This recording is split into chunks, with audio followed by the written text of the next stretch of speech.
Traveling the Vortex.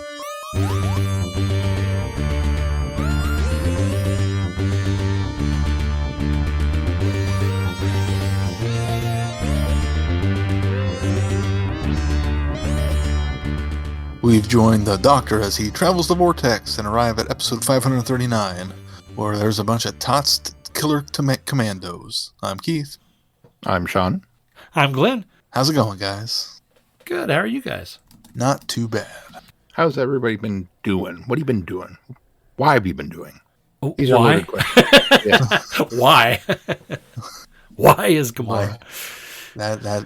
Did you guys do anything, watch anything this week? Have you guys got a chance to get out and see Ant-Man and the Wasp yet? I did get out to see Ant-Man and the Wasp. Yay, Sean?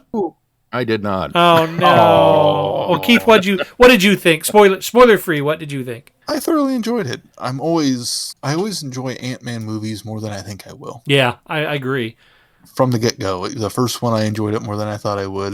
None of them have ever been my favorites, but I like what they do, and I like that they do slightly different things. Yeah. And this was something else that was slightly different, and I really enjoyed. There's some stuff that I'm not sure. There's a character in it that I don't know how else they could have done, but I don't know if it was really a necessary thing to include. Now I'm curious to know who you're talking about. I don't want to spoil anything. Okay, all right. We can talk about it off here. Yeah, and I think what was really cool about it was the quantum realm and the world they built down there, and I kind of wish we could have explored it a little bit more than we got to. Yeah, it's pretty wacky. And it was an interesting wacky because it was a resistance movement and et cetera, and I was fascinated by it and wanted to learn more, and it was a little disappointed we didn't get as much of it.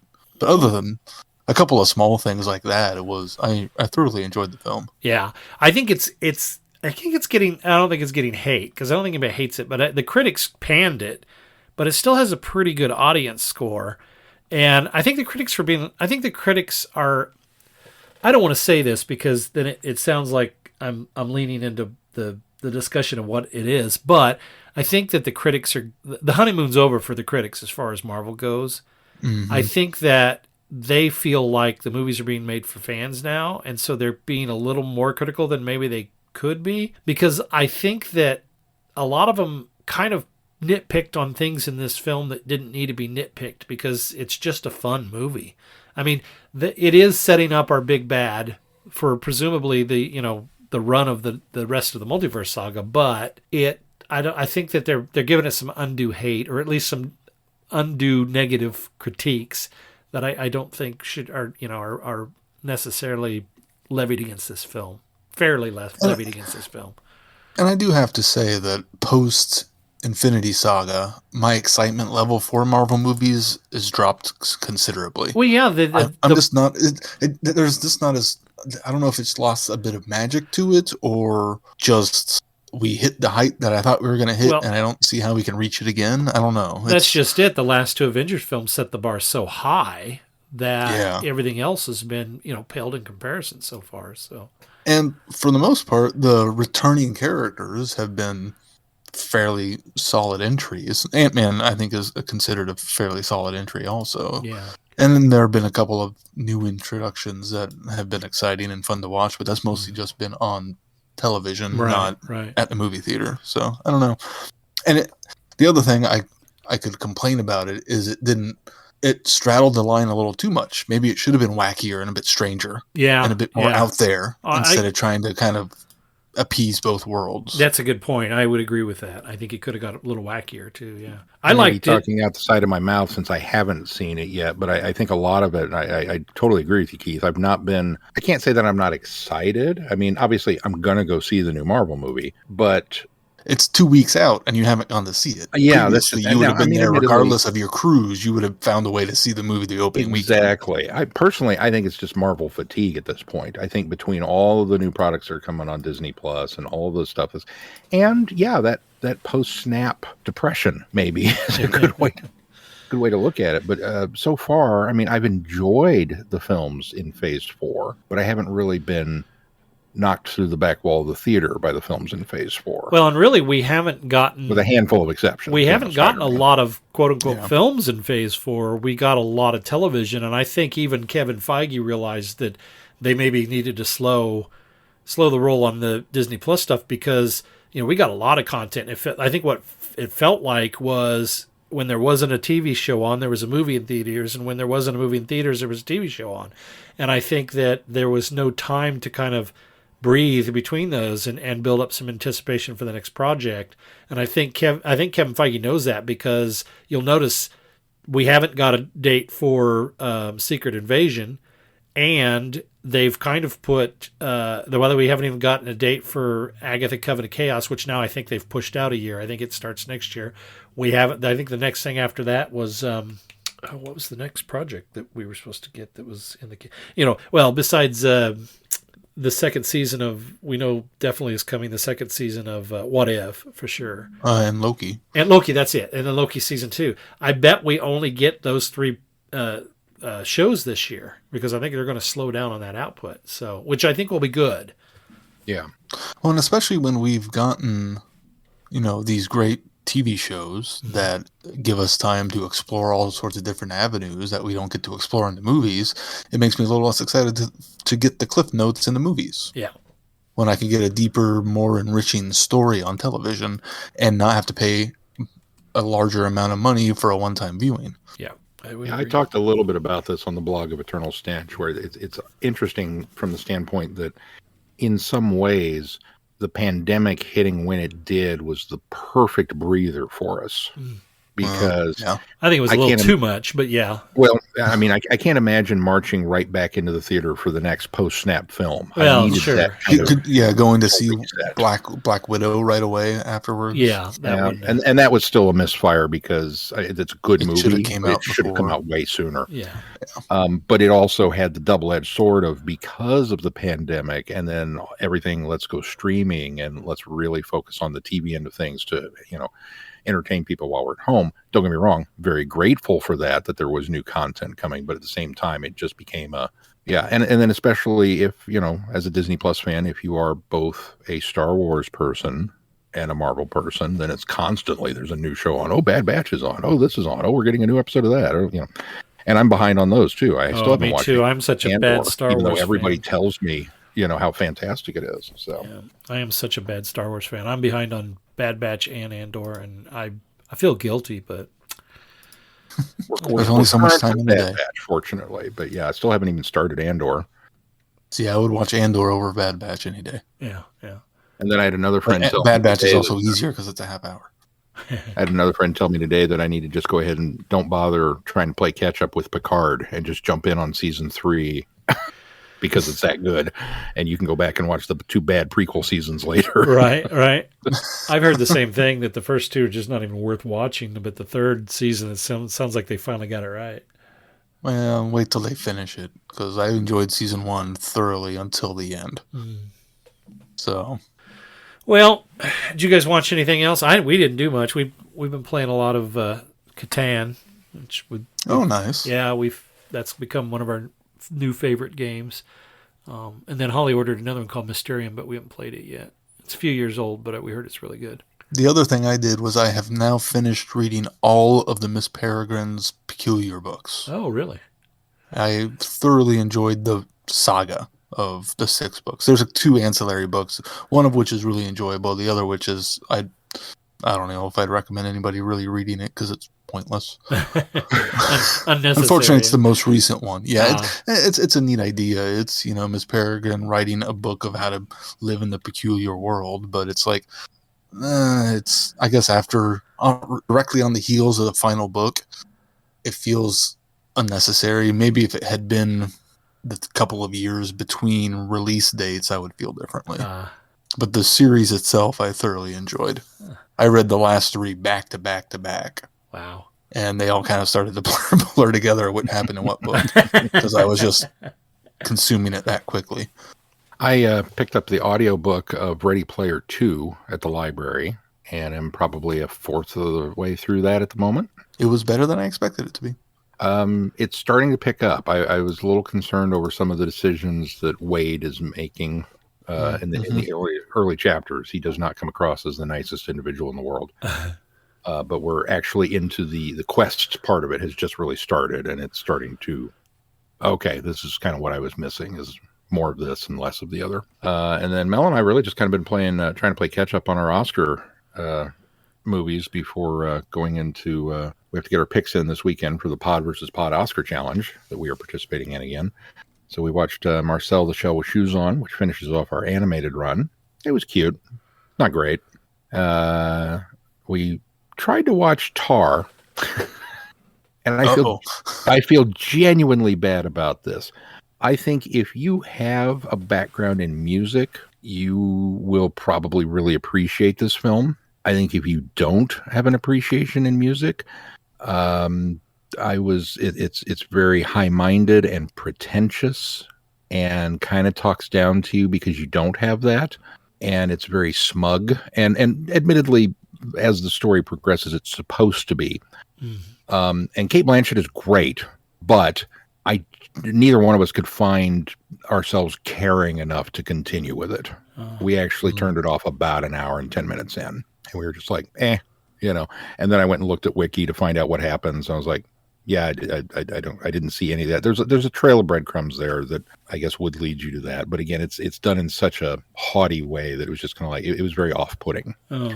Also off-putting, but in a completely different way, we watched Women Talking. And wow, this is a very intense movie topic that is both heart-sickening and it's a rough one to watch, but it's a very good talkie drama.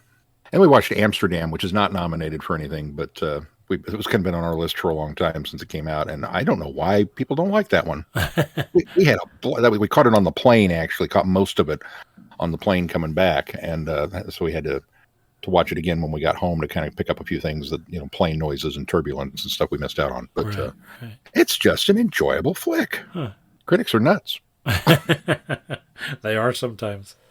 So yeah, been doing a lot of that. Anything else? Keith, did you make it over to the con? I did not.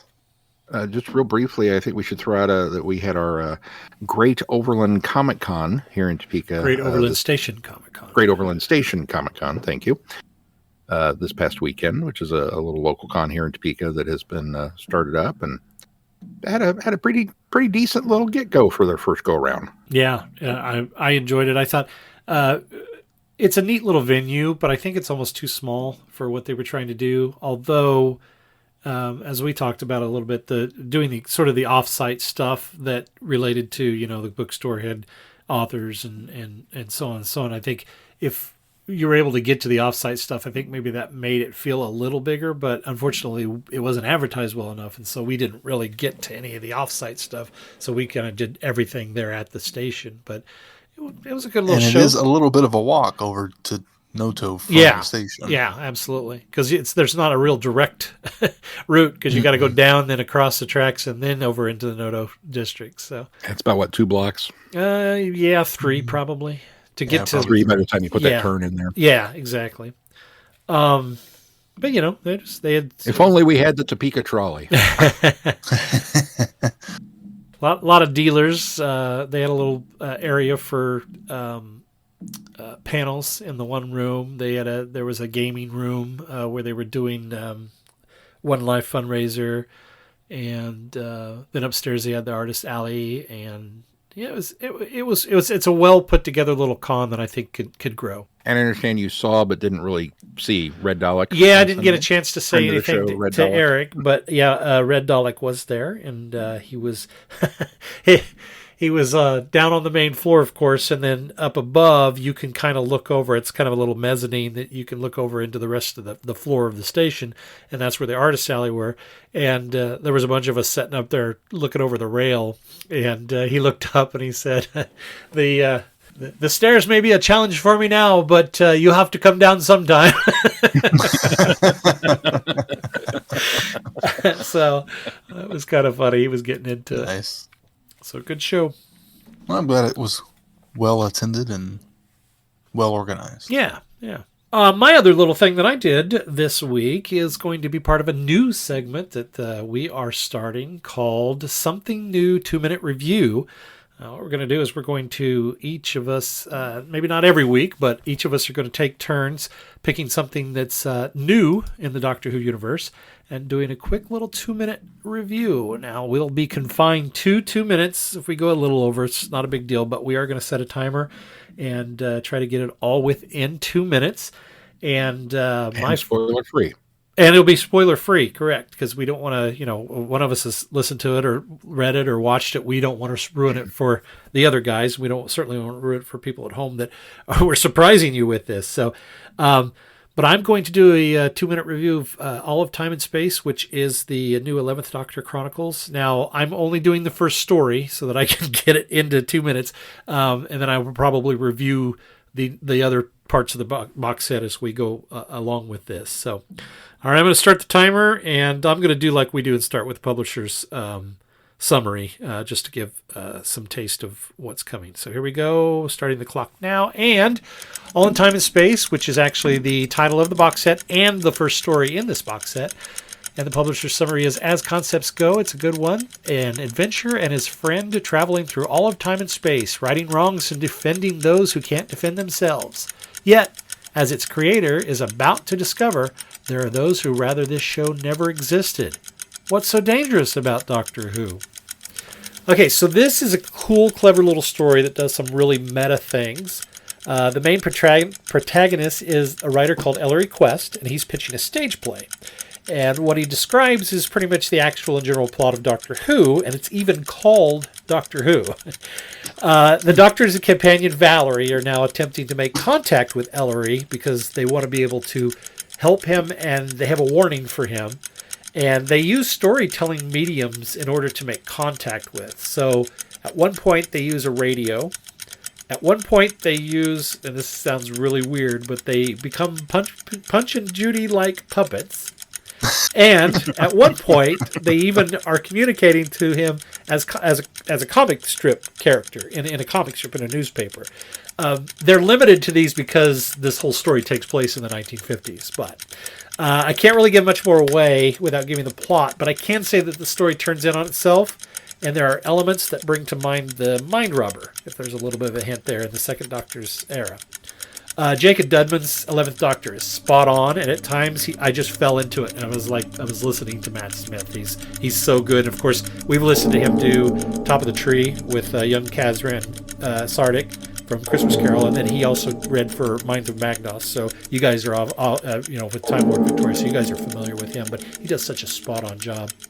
And then the new companion, Valerie Lockwood, who's played by Sophia Ingar. She's a joy to listen to, and although I said new companion, I do think she joined the Doctor in the last box set, and there's my alarm going off. So overall, I highly recommend this audio, and I'm looking forward to continuing the box set. So there you go. There's my something new 2-minute review. Something new 2-minute review, brought to you by, insert your business name here. Contact Traveling the Vortex for more information. He's only half joking. Only half. Only half. Actually, no, he's not even joking. A segment of Traveling the Vortex, please contact us.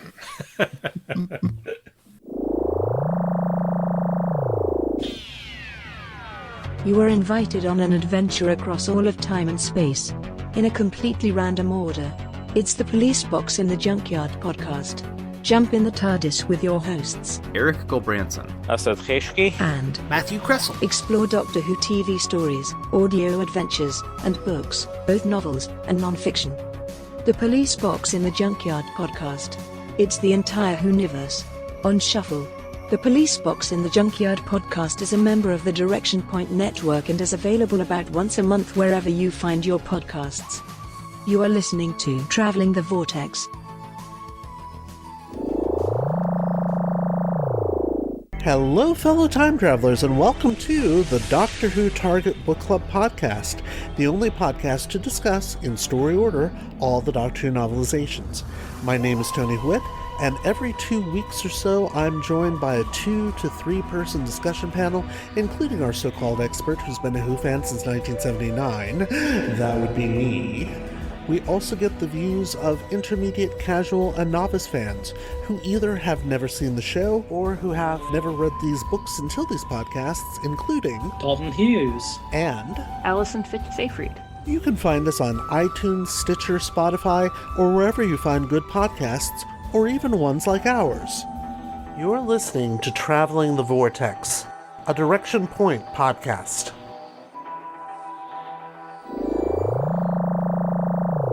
All right, well, let's move on to this week's full-length review. What are we doing this week? I forgot. The War Doctor Begins, Forged in Fire. From Big Finish Productions, Doctor Who, The War Doctor Begins, Volume 1. I assumed you were here to help. That you were on our side. Oh, sides. It always has to be about sides, doesn't it?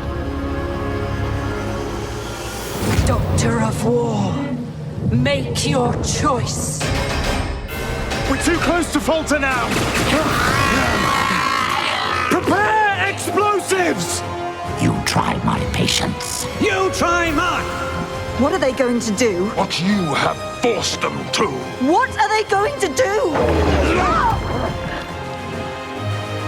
You may think you're being very clever, but what you're doing risks tearing apart the fabric of space and time. There are more things in heaven and earth, Rasmus. Or should I say Khan and Gallifrey? I can't see how one Time Lord makes a difference. You will find a way. The renegade, the warrior. Open the time chamber. You want to know what is behind the wall. You will have your answer. It doesn't look very hospitable. Enter. Big Finish. We love stories. The Doctor is no more, in his place a warrior, finally joining the Time War between the Daleks and the Time Lords. But how far will he go to end this conflict? What lines will he cross? How much of himself will he sacrifice? The War Doctor is only just beginning to find out who he is. Light the flame. The Sisterhood of Karn have a guest, recovering from his traumatic regeneration. To do what is asked of him, the Doctor has rejected his name and code. The Time Lords have plans for him and for Karn. Is he ready to light the flame of war? Bum, bum, bum. Yep, I think it deserves an even bigger bum than that.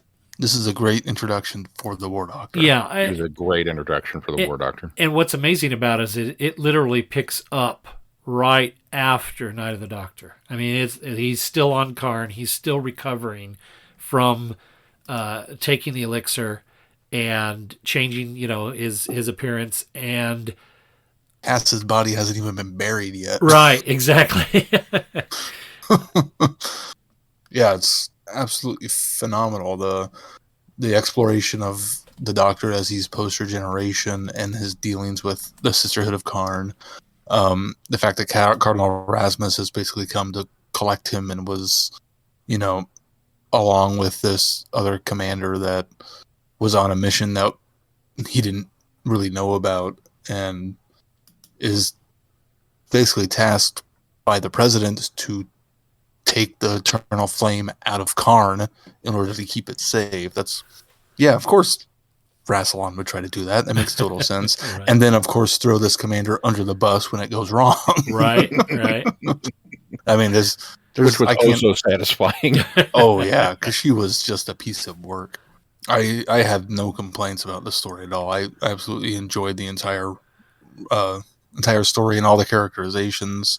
I would say Ohila didn't quite sound right. Of course, it wasn't the same actress, so that explains that. But sometimes it felt like I don't know if it's a reflection of Louise Jameson directing it, but sometimes it felt like I could hear Leela in some of the characters. I thought the exact same thing. Okay, good. I'm not alone. And I wondered that too, because I listened to it and then I listened to the behind the scenes, and I did not realize until I listened to the behind the scenes that it was Louise Jameson even that was directing. Yeah, neither did I. So I don't think I even projected that. I thought maybe there was some influence there, but I thought the same thing, especially Ohelia and especially what's her face?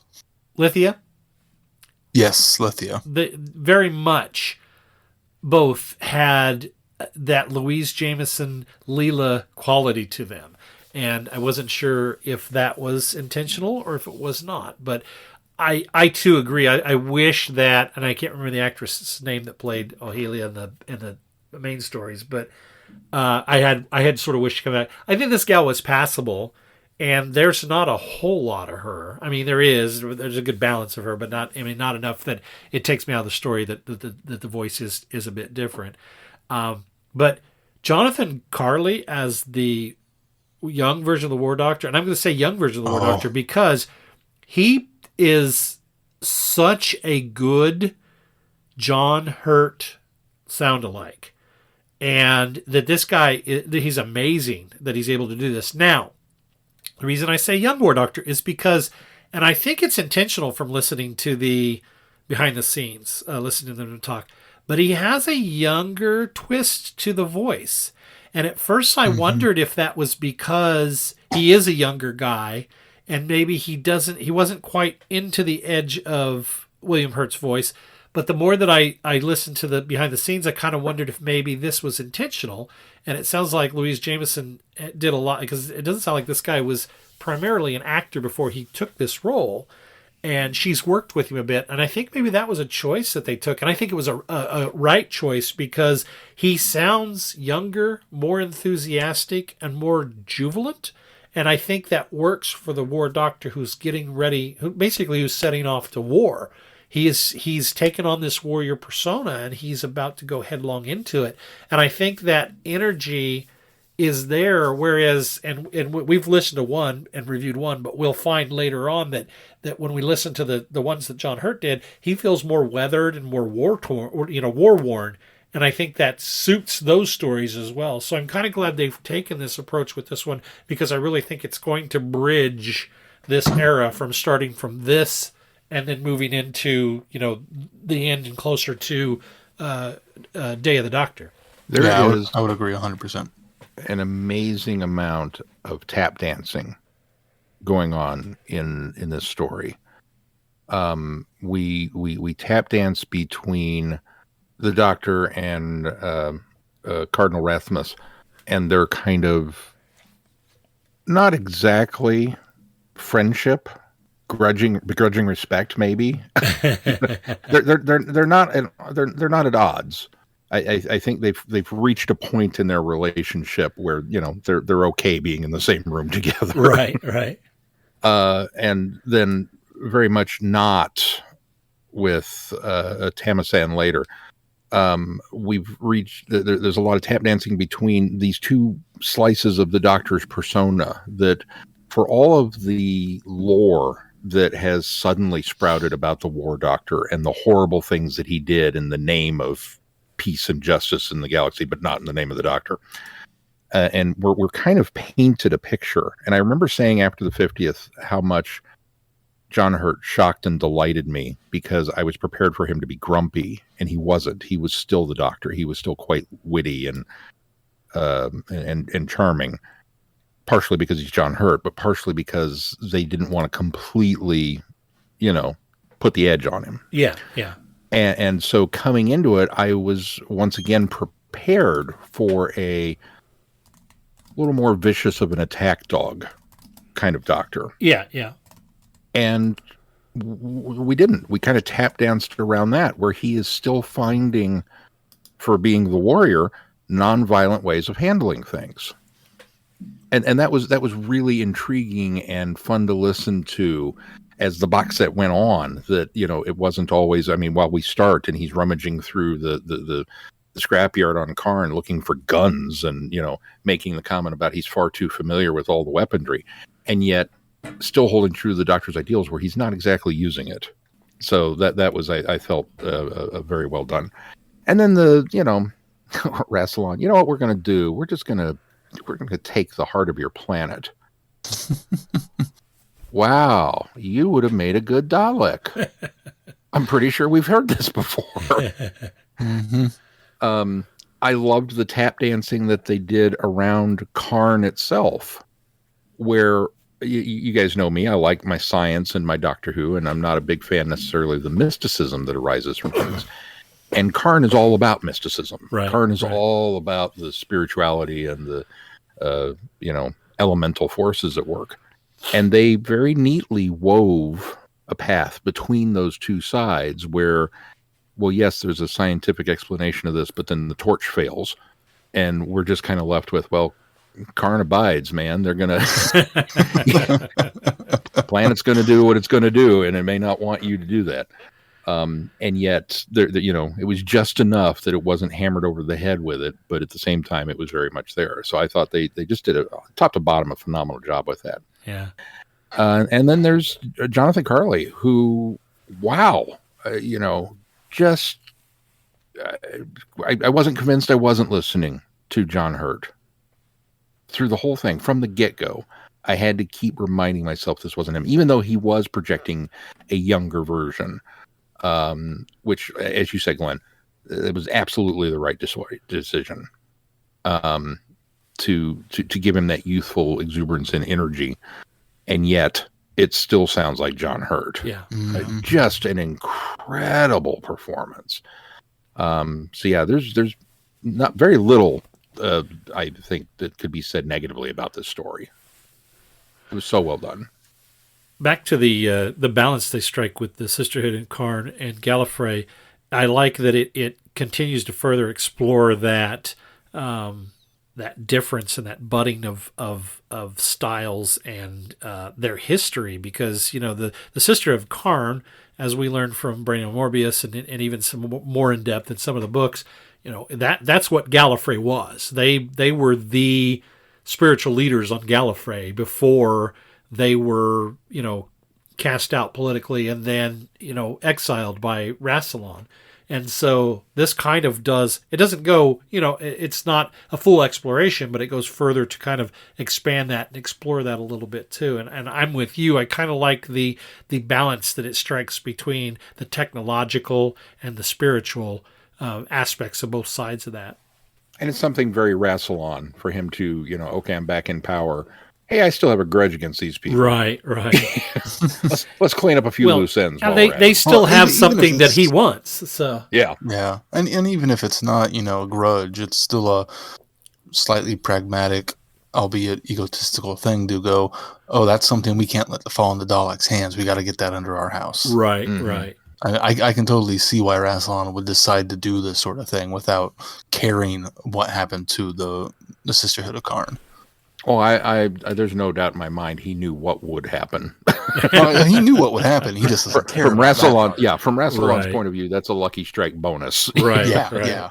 We're doing this for the good of the colony. And the fact that you're not going to survive, well, darn. Oh, well. Sucks to be you. And it makes me like Rasmus more that he didn't really know what was going on and really chose the Doctor's side in the whole situation. Mm-hmm. Yeah. Using the time lock to protect Karn and all that stuff. Well, let's move on to the next one. Lionhearts. Seeking out Gallifrey's new warrior, Commodore Tamazan finds that the War Doctor has invited himself on a secret mission. The time-sensitive Tharls are in danger, and an old friend of the Doctor's is trapped. But Birak knows better than to trust either side in this war. Bum, bum, bum. I'll say it. I really liked this story. So I have a confession. I think I'm probably going to confess the same thing. Go ahead. I didn't realize that the Tharls or Birak were the people from Warrior's Gate until I listened to the behind-the-scenes stuff. So it didn't take me that long. However, I went a good probably 20 minutes into this thinking they were saying the Thralls. Yep. And I was like, wow, the Thralls? That's like the from the Daleks? What? Wait a minute. And it wasn't until I think it's even when they encounter Birak, that wasn't until I realized, oh, they're saying Tharls, because then they sort of that lion theming came about, and I thought, oh, this is who this is. And so it did hit me quite a bit sooner in this story of who they were. But yeah, I admittedly, even for the first probably 20 minutes of this thing, was going, Thalls? Are they talking about Thalls or Tharls? Anyway, so yeah, exactly the same. It wasn't until they encounter Birak and they make the lion description and I don't remember the line, but when the Doctor says something about, "Oh, he's a friend of mine," and they specifically, I don't remember if it was E-Space, but they specifically dropped something related to that episode. And that's when it finally clicked. And I was like, oh, Yeah. Wow, that's an old school reference, you know? Yeah. I mean, of all of the episodes to go back and pull from, Warriors Gate? Okay. So. Well, and they mentioned that the I guess cell that they're keeping them in is reinforced with North Star alloy so that they because they can pass through virtually anything except for this substance. And so that was one of those callbacks to that as well, yeah. Warriors Gate. But I have to say, the story is good enough that retrospectively, the fact that it's Thralls and Birok elevates it, but as I listened to it, I still enjoyed it and thought it was really, really good. Yeah, yeah. Although it was totally a good story. It doesn't necessarily need the connection to those throwbacks in order for it to be a good story. Yeah. Yeah. Although I do think that the end reveal I'm torn on. I like the fact that the Doctor didn't actually kill them, but in the same time, this is the War Doctor, and kind of like Sean talked about when he was talking about when we first saw John Hurt and the War Doctor and we heard about all the terrible things he had done. As this was going, I was like, oh, this is one of those terrible things. He killed all of these, this whole group of people, this basically almost committed genocide, but because of not just out of to have it done, but to put them out of their misery. Well, it was out of to honor save them and from compassion. something worse. Yeah, right.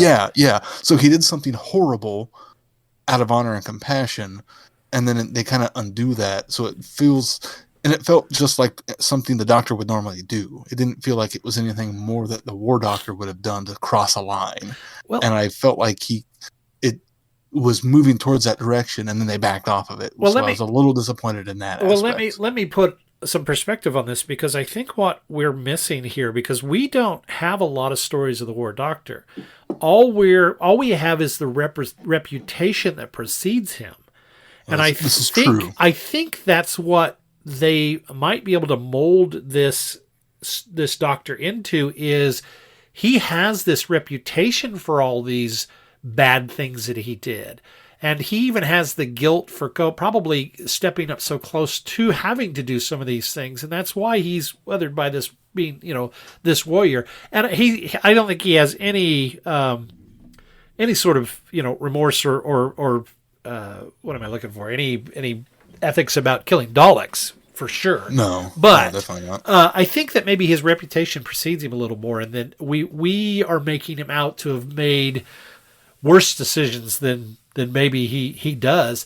That was one of the things that I thought about this. And Sean had said on the last review about how the Doctor's still looking for peaceful ways to resolve things. And I thought the same thing in that first story. I thought, oh, wow, he hasn't really gone headlong into this warrior thing yet. He hasn't embraced it like maybe I expected, because I did the same thing, Keith. I thought, we hear so many of these bad things that he did, and part of the reason why he, disowned the name the Doctor. And so in this one, when that happens, I fell hook, line, and sinker for it. I thought, oh, wow, okay, so, how do I forgive this guy for doing something that's very undoctor-like? But it was presented in such a way that, it seemed like the honorable thing to do for them and a compassionate thing to do for them. And so it was either that or leave them behind to be tortured and then killed. So that twist at the end, which I think the exposition of it was dragged out a little bit more. I don't think we needed to I don't think they needed to handhold us in the reminders of how things played out. I think that was maybe a little heavy-handed. I think I figured it out. I understood it. It just needed a few, this, and this happened. But when that unraveled, I kind of thought, oh, wow, okay, that was a very clever reveal, because he still is that Doctor that's going to find the alternate, even if he's not going by the name of the Doctor, he's still going to try to find that other way out of a situation, the higher road, or the better way to do something, or the peaceful way to do something. And they did allude to that reputation aspect of it, and the fact that, Tamazan now thinks that he did kill them all, even though he didn't actually do it. Right. And I guess, yeah, we heard about it all, but I know the Doctor himself, post this regeneration, doesn't remember how he resolved it. He just knows that he resolved it and everybody's gone. Right. But it feels like there is more weight there than just that. And while, yes, he's fighting Daleks and he's in the war that he didn't want to be a part of, doing things like this where he finds the doctorly way to get out of it feels still like it's not like him doing the horrific things that he needs to shame himself for doing. Well, it feels like he's still being the Eighth Doctor in the War Doctor story. But it's early on too, so it is early on too. So I guess my point is I hope that they do cross that line at some point in the future where he does something that he would not forgive himself for, but we could see why he would do it the way he did it, and we would be able to forgive him. Well, to be frank, the first story of that actual John Hurt set, I can't remember exactly what it was. I mean, he does only do the some monstrous. Yeah, only the monstrous. He does do some things that are very, very undoctor-like in that one, and so I think by that time, I think, and those, if I remember right, some of those, even those stories are, less warlike and more Doctor-like that we're going to hear. But I think there are some things in there that he makes decisions that I think, okay, that's very much along the lines of the War Doctor, which we'll get to, when we get there later on too. Yeah. Now, this has been just far enough back for me that I'm struggling to remember all of the finer details of it. I kind of remember the broad strokes of it. Is this the story where he had kind of a one-off companion? Yeah, Barrock's sister. I can't remember her name. Okay. Lorinus. Yeah, Lorinus. This is the one that I thought it was Lou Jameson. As the one-off companion? As the one-off companion, because she very much came across almost as a carbon copy of Leela. Oh, she has early that. Leela. Yeah, she has kind of the warrior, that. The Huntress. She has that primitive she has that kind of primitive speak the way that that Leela does. Yeah, I could see that. Yeah, as well. and that was another thing that it kept taking me out of the story a little bit because my brain kept trying to reconcile. And I think that's one of the reasons I missed the Thralls because I was so focused on that part of it that then when I finally got over no, that's not her. This is a completely different character. They're not doing it. It seems like she's patterned after Leela. And then they hit me with the Warrior's Gate, and I went, "Oh." Well, it's funny because there was kind of just a double callback. But then, like you, when I listened to the behind the scenes stuff at the end, all of a sudden I was like, "Oh, she was involved, just not in the way I thought." Well, it's funny because the way that when you were talking about that first story, very much. As though those gals were, and I think those gals, I don't think that they were even so much Leela-ish as those gals. I equated it to Louise Jameson's interview voice, and so you kept saying Leela, and I kept thinking, oh, okay, they didn't have that primitive sound that she puts forward, but they had that really kind of that timid. Slow, kind of deliberate cadence. And so that's what I thought you meant in that first story. And so I thought Ohila and the other gal were very much that type of person. So that's what I thought you meant. So in this particular story... Oh, yeah, no. In this one in particular. And see, in this particular story, no shades of Leela for me. So. All right, well, let's move on to the next one. The Shadow Squad. Tamazan is unconvinced of the War Doctor's loyalties, though when their paths collide, both agree that the destruction of the Dalek time strategist could be the best route to victory. But on Etheria, the Daleks may have found a way to annihilate all plans to defeat them before they even begin. We got to come up with a different thing. Every time he does that, he clips out the mic and we can't hear him. You don't even hear the last bump. No, unless there wasn't the last bump. I'll take it You from gotta the. back up I'll the take mic, it from man. the. I'll take it from the clapping out the mic that Sean liked it. I liked it. Yeah, I like this one too. I The did too. The ideas behind this are just so. This is what I want from a time war story. Yeah. This is exactly the sort of thing I've been wanting to hear. It's got some fantastic ideas, and even more exciting, they are well executed. Yeah. Mm-hmm. Yeah. They Yeah. just from top to bottom, the whole concept of this is fantastic, but it's carried through with a measure of rational logic to it that everything fits, everything works, everything makes sense, and the performances, which I assume again it's Nicholas Briggs's everybody that's in a Dalek casing. Yes. His time strategist has always scared me because he's such a low register rumble that you just it really does give me the shivers when I'm in the car listening to this, and then the thing starts up and it's talking and it's like, ugh. This is just like evil incarnate. And then he kind of one-ups himself with this what was it called, the Time Annihilator? He was the Eradicator, Time Eradicator. Eradicator. Time Eradicator. What a great name for a Dalek. Time Eradicator.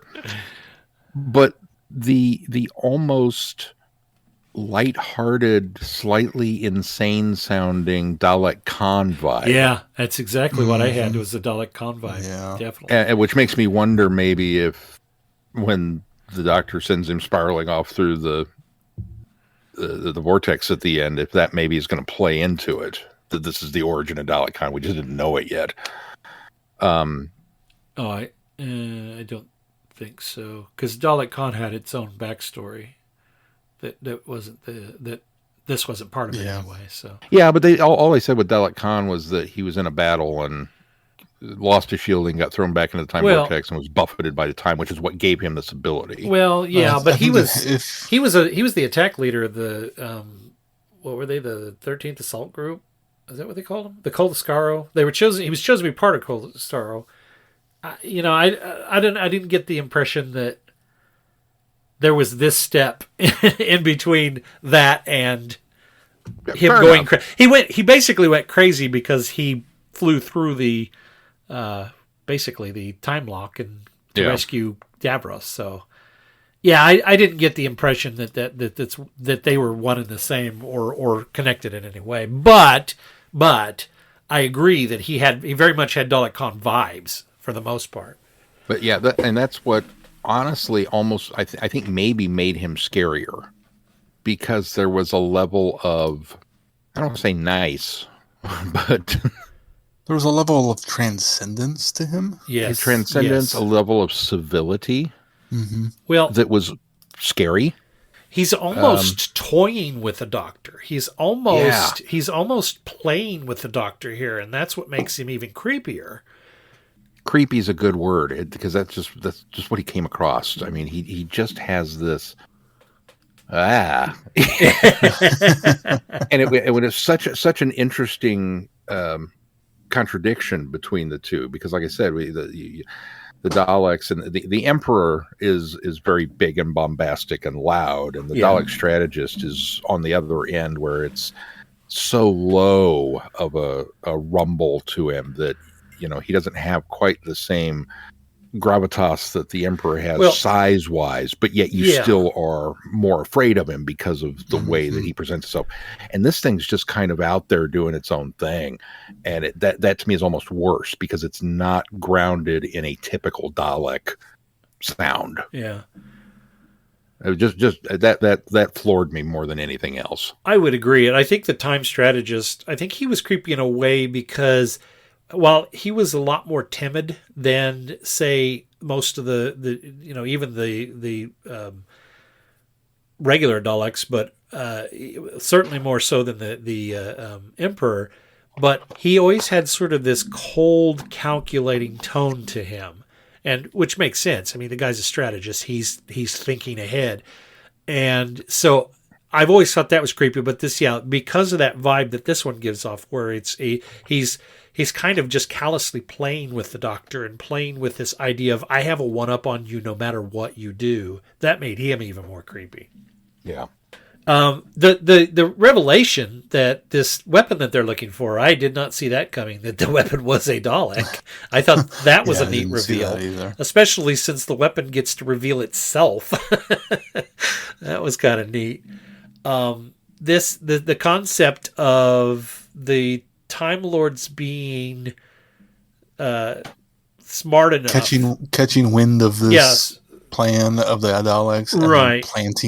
Going back and planting this whole squad to grow up from infancy. This is a sleeper cell that is. I mean, it's not even a sleeper cell. It's a, what would you say? It's a just this covert cell that the time strategist and the Eradicator cannot see.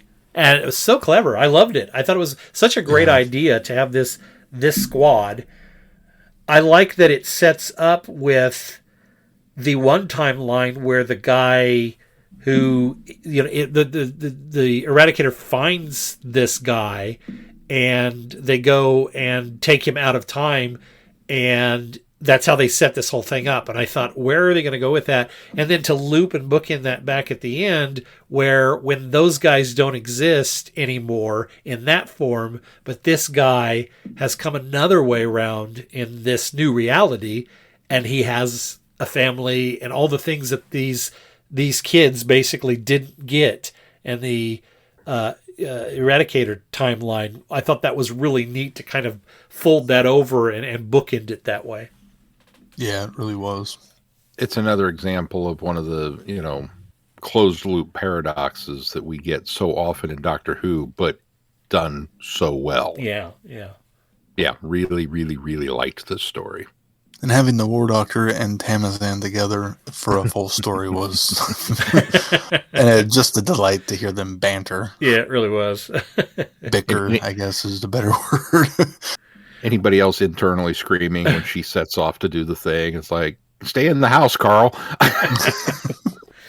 Tamazan has a kind of Illustra vibes to her. She's not quite Illustra. She doesn't have that same callous edge to her that Illustra does, but they're very, very similar characters.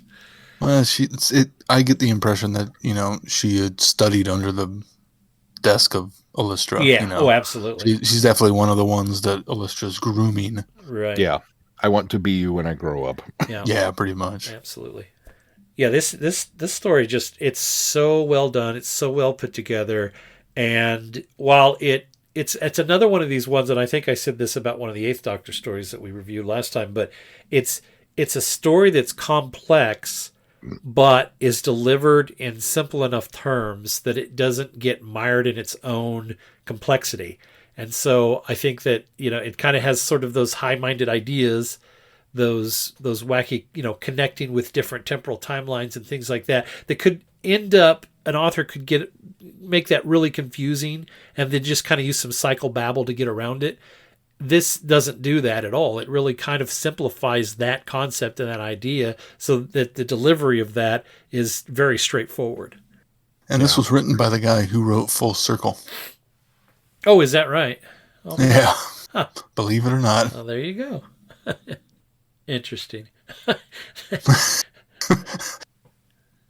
Well, he's come a long way. I was just say he's really polished his writing style, hasn't he?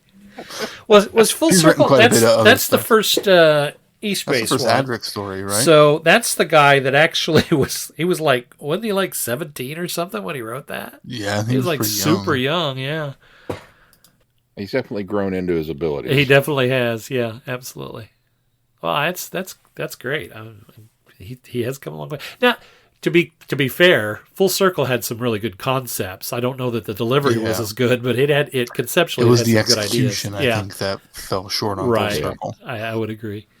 Anyway, just a really solid box set. I think this box set builds on itself from story 1 to story 3. It really kind of crescendos into this really kind of really big, epic, intriguing story at the end. And so the structure of this, a lot of times I think we feel like we have a box set that sort of dips in the middle, but I don't really feel like this ever dips. I think this is kind of a slope up and to better and better and better as it goes. Oh, and what's nice about this box set too is that there isn't necessarily an overarching story other than the War Doctor's progression. Right. It's kind of 3 standalone stories, which is kind of a nice, refreshing change of pace considering all of the Time War stuff we've listened to recently. Yeah, that's true. That's true. They all say, who is Doctor Who? Do you collect Doctor Who? Do you have Doctor Who items and you don't know you collect Doctor Who? For all things in the Doctor Who collecting world, tune in to the Doctor Who Collectors Podcast, a Direction Point Network podcast. I am Larry Van Rosbergen, your host, and I have been collecting Doctor Who for 40 years. With popular features like collection protection and the most outrageous offer, we have a lot of fun. Available anywhere you get your podcasts. You're listening to Traveling the Vortex, a Direction Point Network podcast. Hi, I'm Rupert Booth. I am known as Paul Ferry. And my name is Barry Williams. Together, we host Time Ram. Time Ram's a cruel mistress. It's a random number generator. That also. We roll a number from 1 to 13, and that's our Doctor. Then 1 to 300 for the story, and then we ram them together. Even if it doesn't make sense. Cruel, I tell you. Time Ram, putting the wrong Doctors in the wrong stories, so you don't have to. You're listening to Traveling the Vortex.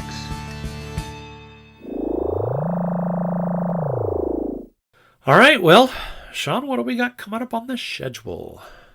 Well, coming up next on the schedule, we step away from the Time War to review the recently released Abominable Snowmen, Patrick Troughton story that has been animated and come to the States. I cannot wait to get back into that one. Return to Detsen. Then we come back to the Time War with The War Doctor Begins Warbringer, which is the second box set of the Young War Doctor's adventures. And then we start a little fun thing that we're calling Season 6B, and taking a look at what happens to Patrick Troughton when he comes back to the second Doctor, when he comes back to the role forcibly via the Time Lords. To be clear, we didn't coin that phrase. We didn't coin Season that. 6B has been around. we're calling it Season 6B because that's what it is. Because that's what it is. Yeah, exactly. So true. And I'm looking forward to doing that because this is something we've talked about probably since the early days of this podcast. We've talked about tackling the Season 6B story arcs and how they fit in the Second Doctor's era, and how they really kind of make things that happen later retroactively work. So it'll be fun to do. All right. Well, of course, you can continue to follow us on our website, travelingthevortex.com. If you get any value out of this podcast, why not consider putting some value back into it? You can do that by clicking on our Patreon link and consider supporting us there. When you become a patron of this podcast, you unlock more audios and specials by us. We've got a couple of quiz shows up there. We'll have another quiz show coming up probably in a week or so. And then we plan to have one each month. I've also got another comic review that's just polishing up, finishing now, that'll be going up soon. So we'll have another group of audios for you fresh for next month. So in order to get a hold of those, you have to be a Patreon member. So we appreciate our Patreon members, and every dollar that you give us goes right back into this podcast. None of that's kept by us. We turn it back into this so that we can continue to give you more, hopefully, quality shows in the future. Also, please consider giving us a 5-star review wherever you subscribe to this podcast. It helps bump us up in the ratings and recommendations, and make sure you join in the conversations on our listeners forum on Facebook. Anything else we need to touch on before we close this show? If not, until next time, I'm Glenn. I'm Sean. I'm Keith. Cheers. Good night, everybody. Be seeing ya. Thanks for listening. You have been listening to Traveling the Vortex. Doctor Who and all of its associated programs are owned and trademarked by the BBC. No infringement is intended or implied. Direction point! direction point. A Doctor Who podcast network.